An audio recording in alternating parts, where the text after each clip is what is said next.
भारताचा exact centre point तू जिथे समजतोय तिथे नाही, तो आहे आपल्या महाराष्ट्रात. महाराष्ट्रातील 21 दिवस 21 फॅक्ट दिवस 13वा.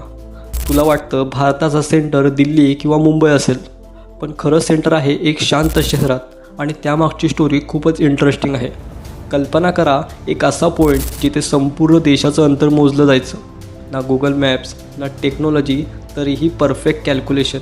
ब्रिटिश काळात त्यांनी भारताचा एक्झॅक्ट सेंटर शोधला आणि निवडलं एक शहर, नागपूर. 0 माइलस्टोन्स हा फक्त एक दगड नाही, हा होता भारताचा रेफरन्स पॉईंट. इथूनच रोड, सिटीज आणि प्रवासाचं अंतर ठरवलं जायचं. म्हणजे तू आज जिथे उभा आहेस त्या ठिकाणी डिस्टन्स कधीतरी इथूनच कॅल्क्युलेट झालं होतं. म्हणूनच नागपूरला म्हणतात भारताचं हृदय, हार्ट ऑफ इंडिया, कारण तो लिटरली देशाच्या मध्यभागी आहे. आजही हा 0 माइलस्टोन तसाच उभा आहे, इतिहासाची साक्ष देत.